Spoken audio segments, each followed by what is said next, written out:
Rabbi Suzanne Offit, Hebrew College Rabbinical School, class of 2009.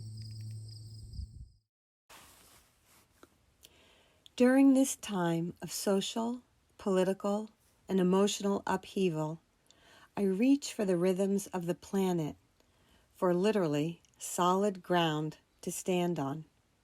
My constant in the swirl of words and feelings. I plant my feet firmly on the earth. I inhale deeply the warm air around me. I reach for the bluest of skies, punctuated by whirling and fluffy clouds. The long, hot days are now followed by lengthening, cooler nights.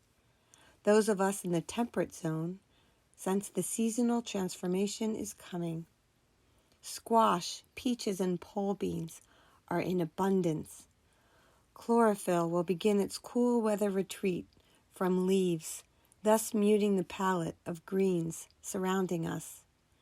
Underground networks of fungi feeding on the decay of plants send blossoms upward, and the mushroom world explodes into a vision of mystery and magic.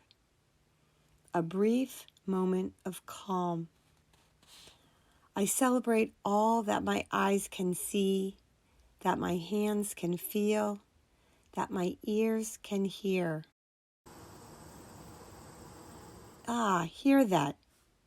Those are my bees, my tens of thousands of gal pals working in concert for their greater good. Each hive is a sophisticated, integrated society of participants. Each hive at its peak has about 60,000 honeybees, including one queen and just 6 to 8 males. All the rest are worker females in different professions. They are nursery workers, cleaners, receivers, guardians, and foragers. You are probably most familiar with the foragers, the honeybees who fly a few miles each day in search of nectar and pollen. These bees also know that Elul is coming. Well, sort of. That the time for preparation for the future is here.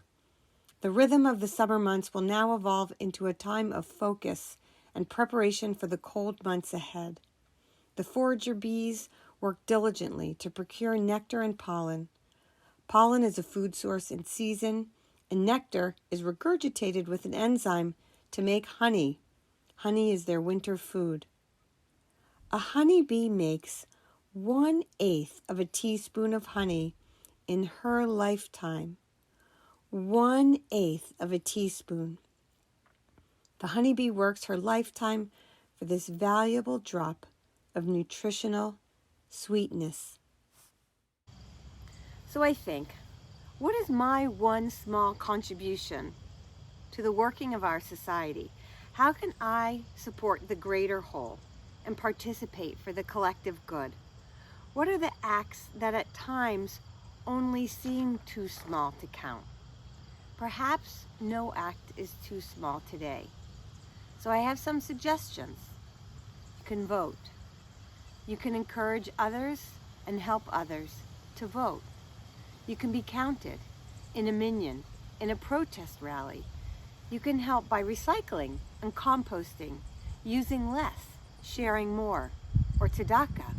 You can offer small acts of kindness, a sweet gesture to someone to turn their day around.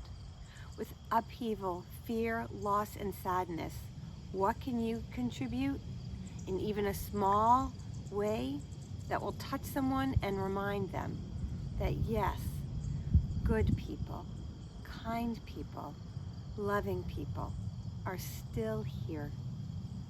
Carry sweetness with you in your heart. Share it generously at any moment. On this day of Elul, I invite you to think of your own small acts of sweetness to offer this world. And on Rosh Hashanah, when you enjoy your apples and honey, offer blessings of gratitude to the Creator of all things and to the honeybee who has gifted you with such sweetness.